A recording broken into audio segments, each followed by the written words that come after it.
Hello, everybody. Welcome back to another episode of Paranormal Planet Live. I am your host, Jack Gary, here at Paranormal Planet and the founder of the Paranormal Intelligence Agency. Please come by and check out the website. It is www.paraintelagency.com and see all the amazing, detailed information that we have on there regarding really ongoing cases and even mysteries that have been mysteries forever. So tonight's show is a little tight. So I'm pre-recording this show because my schedule's very tight. And as you guys know, I'm in the process of relocating to an area where I can do some ongoing cryptozoology work. So tonight is a continuation of last week, and we got a really positive and big response about last week, which was awesome. So thanks everybody for that. And tonight we're going to continue. I'm going to take you guys down a pathway of discovery where I'm going to show you that ETs, interdimensional ETs, left on this plane a type of tool that can be used to open doorways to other dimensions. And that this was known to some very accomplished occultists, and they performed various operations with that slightly or right around the same time as Roswell in 1947. This was before Roswell. So, got some interesting updates. First of all, Cannon City, Colorado. So Mark Pera, Bigfoot researcher out of Colorado, and a friend of mine is reporting that there's been a sheriff's report from Cannon City, Colorado, of two bodies that have been found in a ravine. And the wounds, they said, were consist of foul play. We don't know what that exactly means. There is no other information, but this is an area known for its Bigfoot and cryptid activity. And there was a simultaneous report from a woman, an eyewitness to Mark Pera from that area, who also actually saw a very large gray colored Sasquatch standing and looking at her very calmly from not very far away. So that's interesting new information that has come up.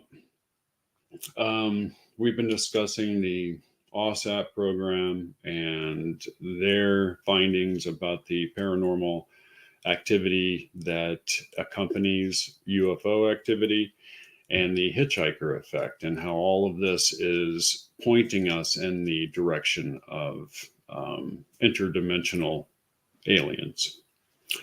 So recently, yet another bit of information was published, and it talked about one of the CIA agents who was part of OSAP, one of the five.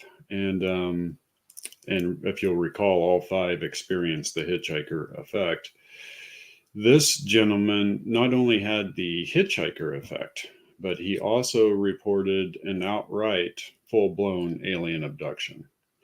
That's huge for researchers like me, because if you can connect the alien abduction phenomenon to interdimensional ET activity, then the connotations, the meaning, the motives, all of that shifts completely. And we begin to look at a whole new picture of what might be occurring.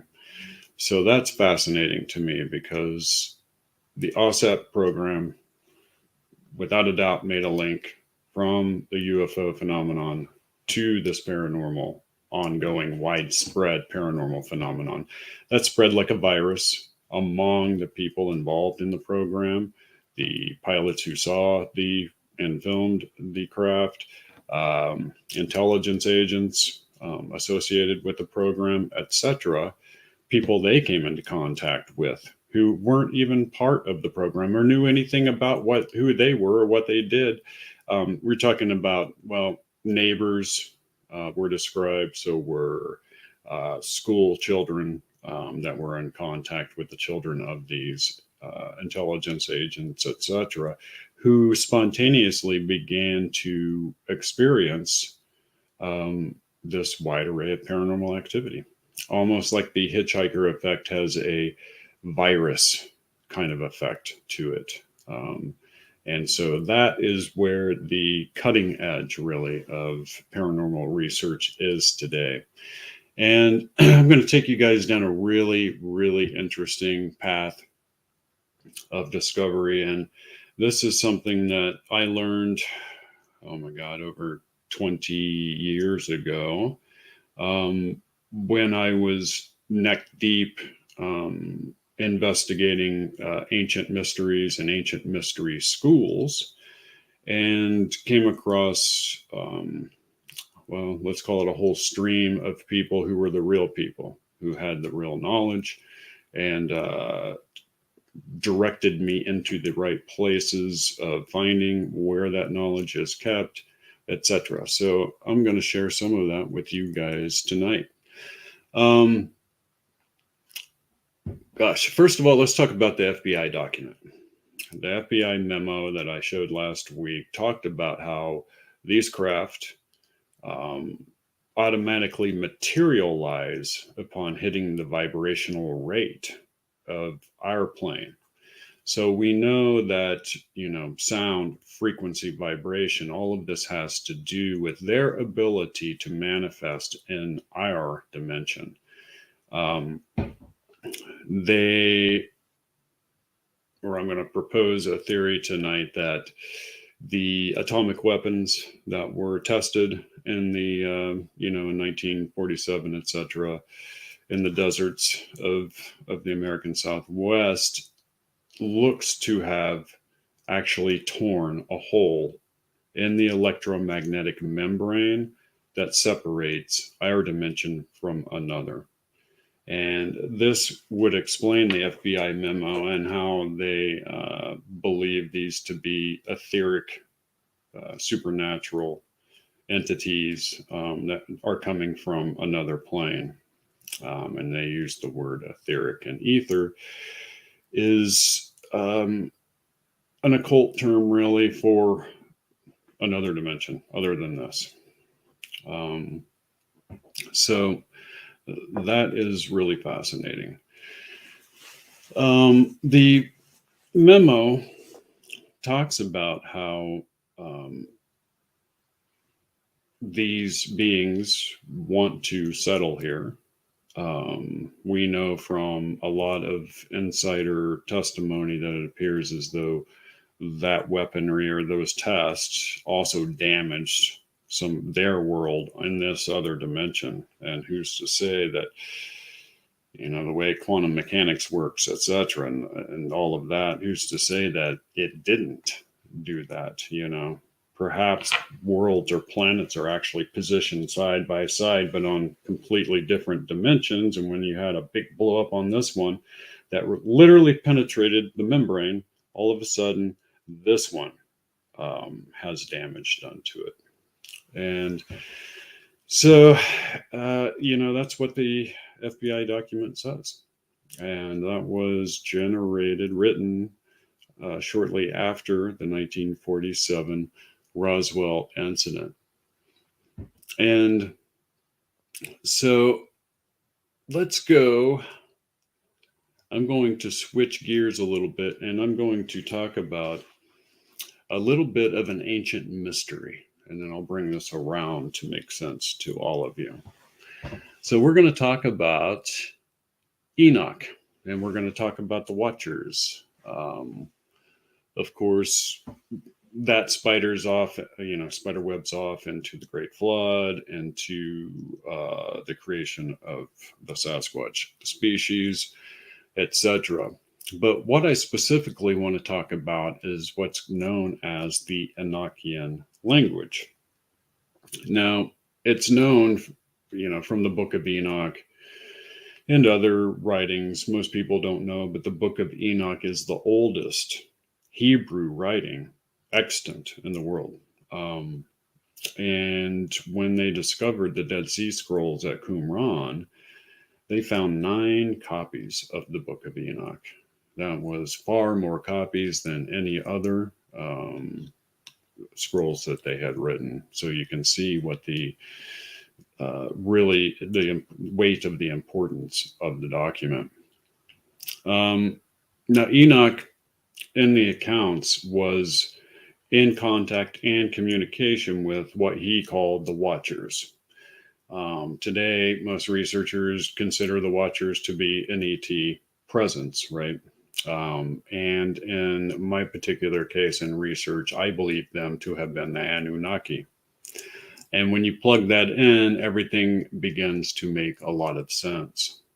So the Enochian language, I'm going to talk about its origins here, because its origins go back to, in our modern day times and its usage, to a man known as Dr. John Dee. And this is where things take a turn for the high strange country. So his name was John Dee, and he was, by all definitions, the very first intelligence agent. And it is funny because the writer of the James Bond movies, Ian Fleming, actually knew that. And John Dee used to sign his correspondences to the Queen as 007. We don't really know why that's the case, but correspondence still is, they still have some of it from him to her, and it was signed that every time. He was very, very close to the court and to the Queen. He was considered to be a very high-ranking member of the court. He was considered to be a doctor. He was a powerful, known, popular figure of the day. Let's put it that way. And Dr. John Dee practiced ancient mystery school practices, what some would call magic, which is a loaded term with all kinds of connotations. But in his quest for that, he came across a man named John Kelly. And he and Ed Kelly, he and Ed Kelly actually began to work on communicating with entities on another dimension through the use of the Enochian language. So all of this is actually history. You can find this information. It is out there if you just go and really look for it. So John Dee and Ed Kelly is where modern day occultists derive the Enochian alphabet from. That's its source origin. They claimed that these entities appeared to them and then recited to them, one letter at a time, backwards, the entire Enochian magic system, which, if you ever look at, is so intricate, so vast, so unhuman in its design that I think it's quite impossible that John Dee and Ed Kelly just made it up. Now, what's interesting is that when you read the entire documentation of the Order of the Golden Dawn, which was an occult group that actually existed, right around the turn of the century. They talk about John Dee and Ed Kelly and the Enochian language.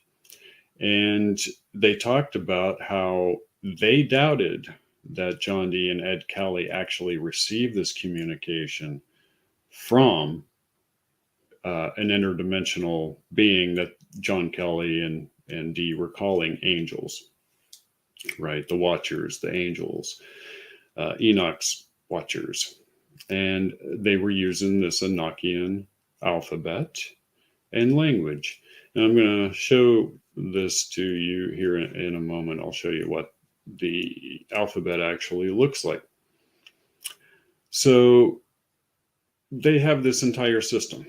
The Golden Dawn believes that they lied about that, and they had knowledge that Dee and Kelly had actually been inducted into what is known as a Rosicrucian order. And I won't go into what Rosicrucianism is, but it's basically like Christian magical practices. That's that kind of a thing. You have to realize this was in the Middle Ages. So you have to realize the context of how all of this was going on and where in history this was happening.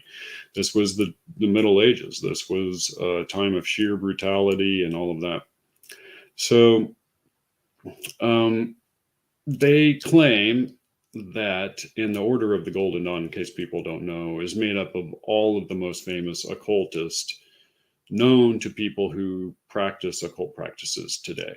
All of the occult practices of today in the Western tradition, all basically are derived from the Golden Dawn. That's how big of a group they were. And they had a bunch of like super notable people in there besides Aleister Crowley. They had famous authors and researchers and stuff like that. It is known through the Order of the Golden Dawn that they also received or got their information from a secretive Germanic group who was very angry with them for having discovered some of their writings. That's neither here nor there. I just find it to be a fascinating historical fact because we don't know who that group is. And they didn't know who that group was, but whoever they were already knew all the knowledge that the Golden Dawn spent rediscovering all those many years.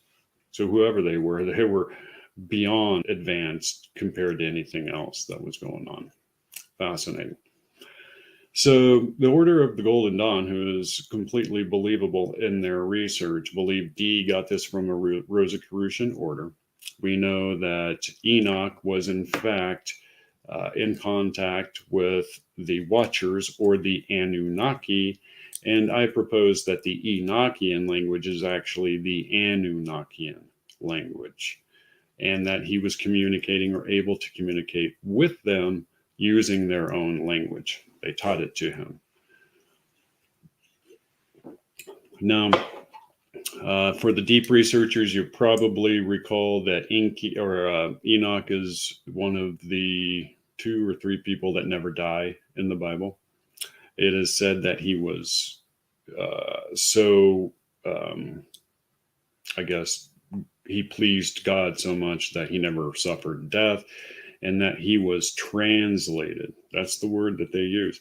He was translated into another body.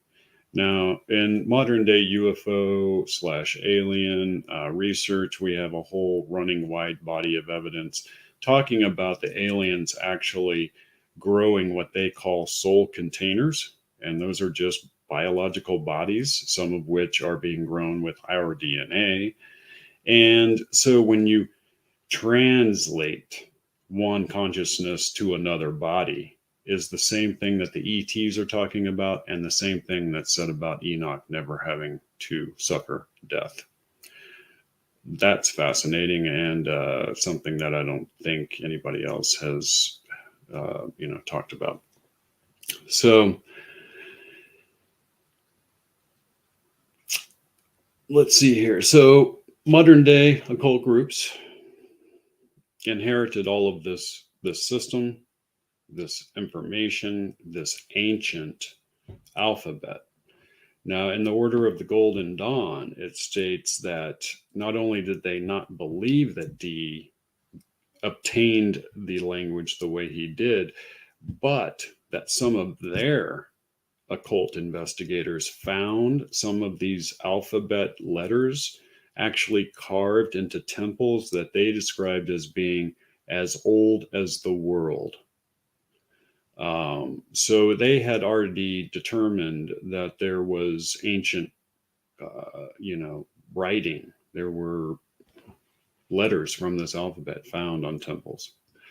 And those predate John Dee and Kelly by thousands of years. So to them, that was kind of absolute proof. Now, the inheritors of all of this becomes the Golden Dawn, and by virtue of the Golden Dawn, Aleister Crowley. For those of you who don't know, Aleister Crowley is the founder of a group that's still out there and operational today, and is widely known among even mystery school groups as being probably the greatest occultist that ever lived because of his theories and his mastery of the math of the occult. That's really what it comes down to. Some equating with Einstein of the occult. He was able to break it down to that level, a molecular, atomic, almost level. So Crowley has this system, right? And all of a sudden, one day, he's approached by a man named Jack Parsons. Now, Jack Parsons is the father of modern day rocket fuel. And let me show you what Parsons looks like. Let's see here.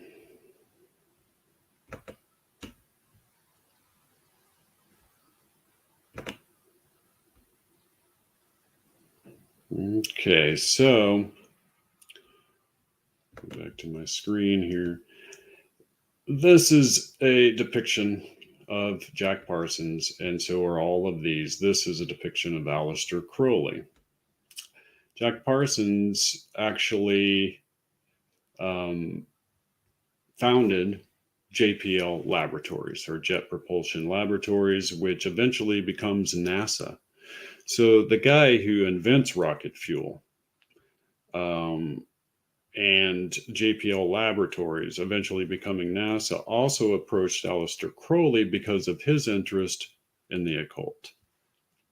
Crowley took him on as a student, and Parsons began to learn the Enochian system with its languages, its language, etc. So, and this is a pretty interesting, picture of Jack Parsons. I think that, let me see if I can blow this up. No, it won't let me.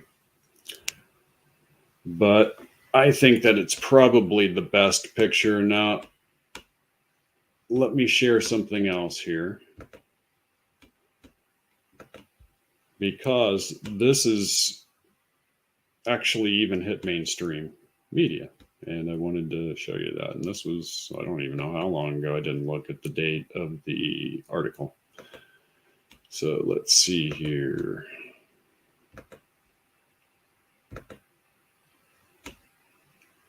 Okay, here's the picture of Jack Parsons. You can see real good picture of him. And I like this picture very much of him because it shows his serious nature, because he also was quite a clown, apparently. So, but read the headline, right? And this comes from the New York Post.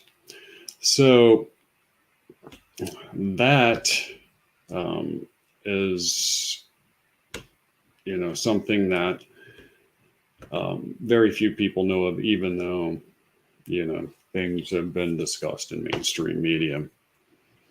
So Parsons learns the system. He learns the Enochian / Anunnakian language. and this is where things get fascinating. They began to design Enochian or rituals with the Enochian language to basically to change human consciousness. Let's put it that way. They're known as the Alamantran Babylon workings, for those of you who want to go out and read the details. But all that's important for us is that they were in the southwestern deserts of New Mexico and Utah and a few other places, performing rituals that were based on the Anunnakian or Enochian language and alphabet, which I'm going to show you contains the keys of how interdimensional doorways are opened. So let's see here. Let me bring up the Enochian alphabet here for you guys.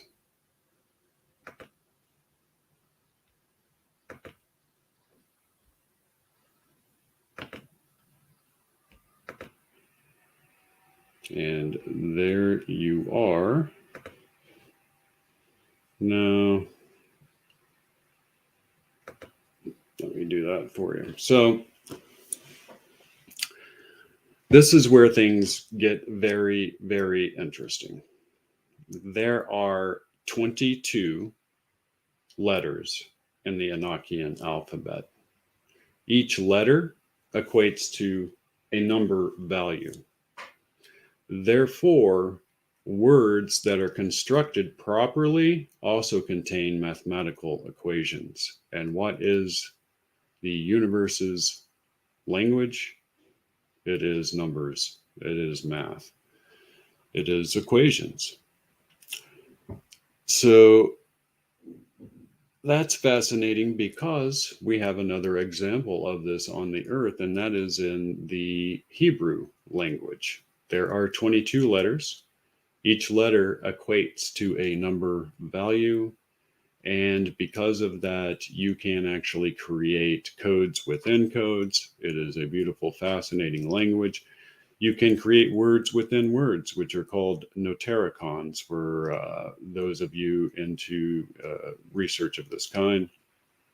So what you have is a mirror image in the Hebrew language from the Enochian language, but the actual, symbols don't match. And that is kind of interesting to me. It's almost as though these symbols were, probably the deepest held secret in any of the mystery schools. And that's because it represented the language, the very language of the gods. So let me bring up what's called the Tree of Life.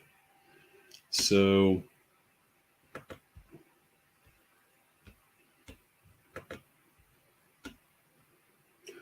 on the Tree of Life, and I'll save you my little search here. I should have had it pulled up.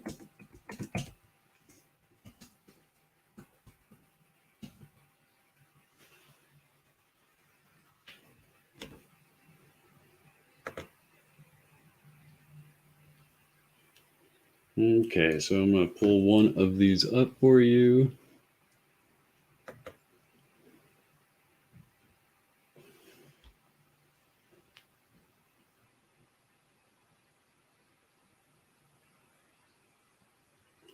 That is sort of a modern day. Hang on just a minute, because I want to get you guys a very good representation of what it is that I'm talking about.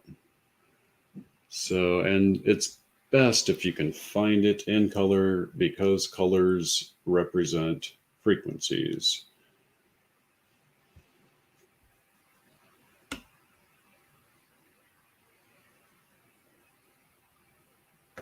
Okay, well, let's do this one.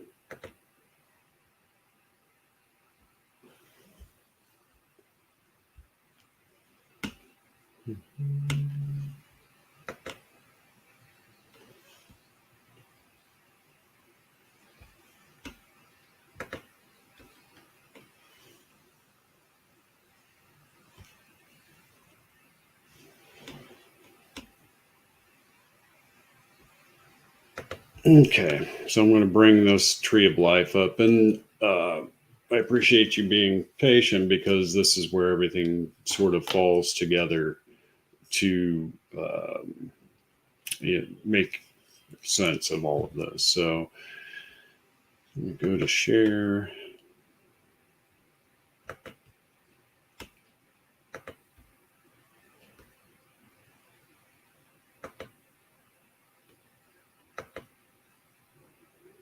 Okay. So if you Google Tree of Life, it's going to come up with many different images of what the Tree of Life looks like. Let me go here and try to blow that up bigger for you guys. Okay. So right here, these circles, there are 10 of them. They are known as spheres or sephira. Now, when you look at the pathways on the Tree of Life, and let me see if I can find one that is just that. There we go. And this is in ancient Hebrew, the Hebrew alphabet. Okay. So I talked about how the Enochian alphabet each has a number. Those numbers add up. You can create words with different number values that can communicate with our surroundings, with reality itself. Now, the 22 letters, which are also represented by the 22 letters of the Hebrew alphabet, is stop sharing that one, are representative of frequencies.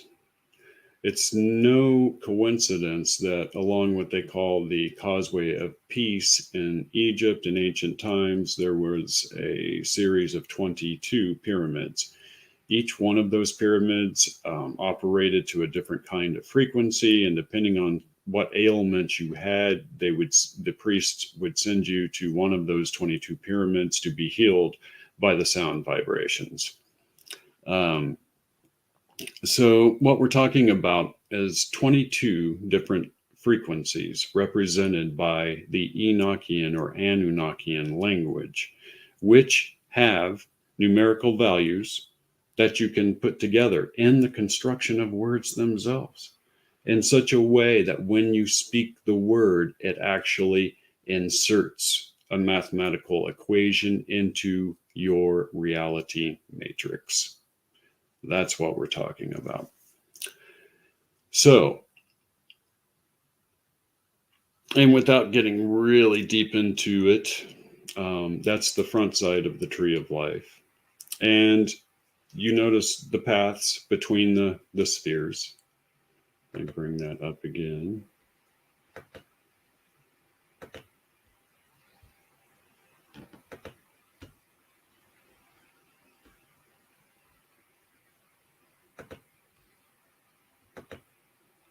There we go. Okay, so this is perfect. So each one of these spheres is representative of another dimension that we can access. The pathways between them are the frequencies needed to open the doorways between one dimension and the other. The Enochian language was constructed by the Anunnaki, and the Anunnaki, it appears, their entire science, their language, their propulsion, everything revolved around the science of resonance, harmonic resonance, frequencies, light, etc. So these beings were so powerful that they could construct words in such a way and pronounce them, and that's very important here, pronounce them in such a way as to actually cause change in conformity with will. which is what they describe as being, the ultimate goal of any of these practices. So basically, what you're seeing is the ancient Anunnakian language that was left by Enki and his 200 fallen followers. It was then given to his lineal descendant, let's call Enoch, was his lineal descendant through Noah, who survived the flood. And Enoch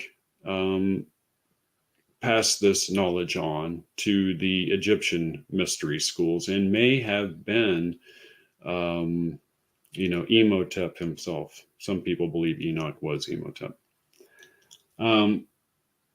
So the ancient mystery schools then had this information, and all through the Middle Ages, all through what is known as the French occult revival, etc., it was kept alive, it was kept secret, and today we're beginning to, of course, learn about this.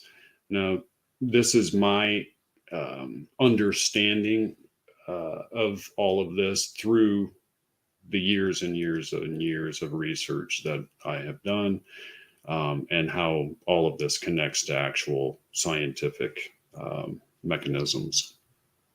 So you have Hubbard, you have who invented Scientology, by the way, guys, for those who don't know who L. Ron Hubbard is. You have Jack Parsons, the father of modern day rocketry. You have Jack Parsons having learned the system from a man who was considered to be the best, and the two of them conducting rituals using a language that can exhibit frequencies that can actually tear a hole in the electromagnetic membrane between this dimension and another, and it can allow entities through. So this is where things connect. They perform these rituals out in the desert, and Jack Parsons, upon the completion of the workings, sees an opening in the sky, and he sees something fly through it. It's not very long after that you have Kenneth Arnold describing the 9 objects flying like they were skipping across water. And Kenneth Arnold had naval intelligence connections, and he knew L. Ron Hubbard personally. That's quite a coincidence, isn't it? Crowley said that he was in contact with a entity that he called Lamb, and I'm going to bring up a picture of that for you. Lamb is a spitting image of what we call gray aliens. Okay. Let me blow Lamb up here.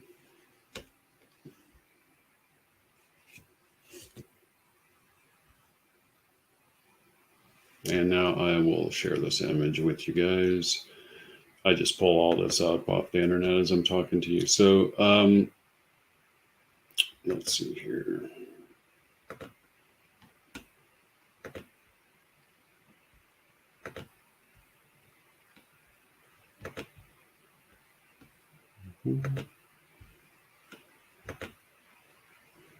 Okay, let me see if I can blow this up for you guys so it's not so.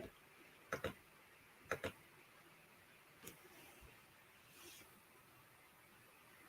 wonder if you can see that better.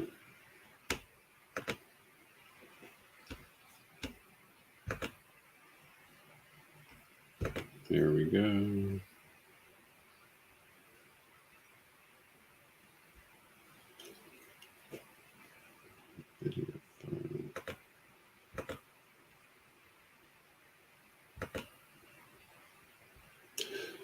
Okay, let me pull up a picture of Lamb. He's a spitting image of gray aliens. And, Crowley claimed to have been in contact with Lamb way before the UFO phenomenon really took place. Here we go.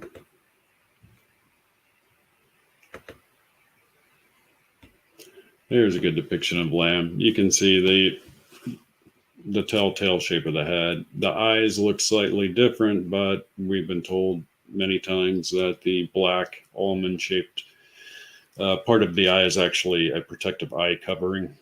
And so the actual eyes, we're not quite sure what those look like. They could very well look like the alien on the alien autopsy film. So Crowley draws this picture of Lamb from his communications with Lamb, who he says is on another dimension. And he's a spitting image of a gray alien. So these guys who are direct inheritors of this ancient mystery school knowledge of the Anunnakian language learned from Aleister Crowley how to use it sufficiently enough. And I want to add that Aleister Crowley, after he found out, kicked Jack Parsons out of his order, and he thought L. Ron Hubbard was the biggest loser that ever lived. And he was extremely angry at the two because he understood what had happened. So these two dolts, as Crowley puts it, go out there. They misuse this science. They tear a hole in the membrane, and this extraterrestrial intelligence flies through, and it looks very much like the gray aliens. Now, in occult circles and really in recorded history, those are the facts of the case, and they are undisputed. So anything would have to be, compared against this known history. Now, some other very interesting things are that on the Tree of Life, occultists know that on the backside is another map. So the Tree of Life is a map of the dimensions around us and what frequencies are needed to access those dimensions. It was left to us by the Anunnaki, along with their language of how to access those realms. Okay. On the backside of the Tree of Life is what's known as the Clepoth. Now, the Clepoth is the opposite of the light side of the tree. It is the dark side of the tree where destructive, what we would call evil entities exist, and is often referred to as the underground stream, etc. So, and that's a whole other show. Needless to say, or the only point really that matters is that accessing or tearing a membrane between this dimension and those dimensions on the dark side of the Tree of Life is something that could be fatal, terminal mistake. So, and this is also interesting. So in his writings, Jack Parsons talks about how after he performed these rituals, late at night, he would get a knock on the door on several occasions, only to find men in black on his doorstep. He referred to them in his writings as the Black Brotherhood, and his staff, Jack Parsons was quite wealthy because he invented a rocket engine, and he had actually inherited quite a bit of money from his family before he ever began the pursuit of rocketry. Jack Parsons never received a formal education. Isn't that fascinating? And no one can explain how he got his knowledge. So Jack Parsons is known by the MIB. They come and get him after these rituals and probably are questioning about why they ripped a hole in the membrane. He doesn't really specify. after Crowley kicked him out of the order, Crowley's order, he sort of, I would say, fell out of love with the occult somewhat.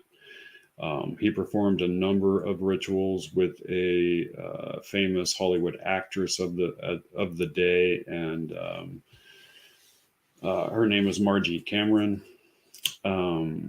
After Crowley kicks Parsons out, Hubbard hooks up with Margie Cameron, and the two of them abscond with the larger portion of Jack Parsons' fortune, and the rest is history. L. Ron Hubbard uses that to found the Church of Scientology, which, if you study their techniques, etc., are a very thinly and just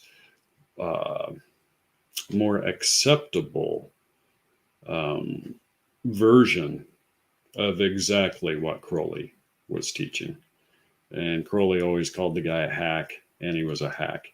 And Hubbard actually bet Parsons $1 that he could found a world-changing religion, and he did. Now, Jack Parsons ends up blowing himself up in his laboratory during an experiment. Very strange. There was a lot about the incident that people had questions about. So we don't know if he was assassinated. We don't know if there were entities at work that caused it to occur. There's a lot of unknowns.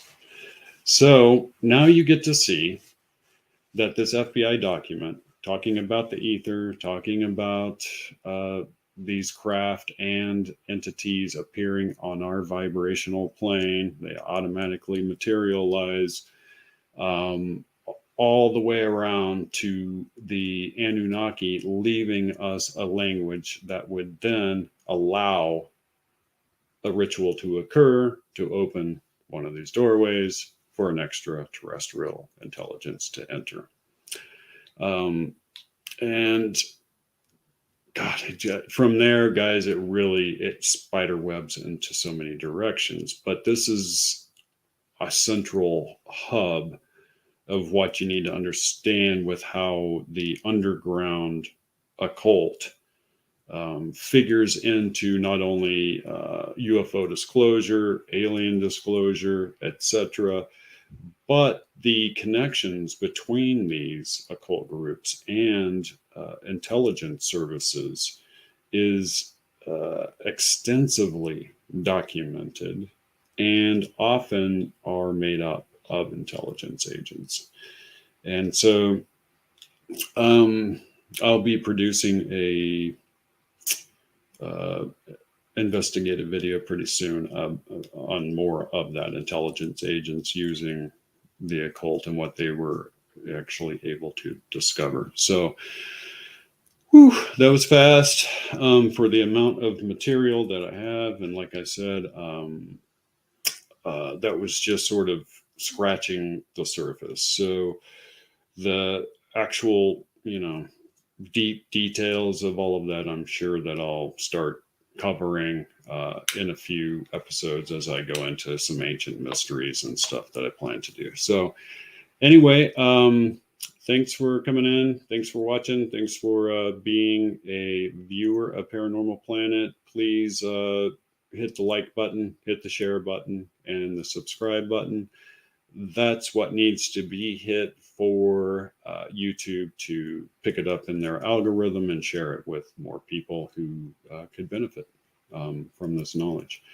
So what we basically have is a scenario by which the Pentagon had a UFO program and a parallel program studying the paranormal aspect of the UFOs to determine that they were basically interdimensional, which matches the hitchhiker effect, which matches the FBI memo stating that they were interdimensional, which then matches with this ancient mystery school teaching which, by the way, the words had to be spoken with very specific vibrations. See how all of that fits together? It's a beautiful thing. So, and again, if you don't do forensic analysis of mysteries, you're not going to see how those things connect. So anyway, thanks for being with me again, guys. Next week, I think we're going to delve back into crypto land, but I will surprise you again with a deep, dark mystery for us to explore. And I thank you once again for supporting the Paranormal Intelligence Agency and bringing the public all of this kind of information. And be sure to come by and check out the website, paraintelligenceagency.com. There are detailed reports on there that you're not going to find anywhere else of actual intelligence that's been gathered on paranormal phenomenon. So I will see you next week, guys. Until then, keep your eyes to the skies.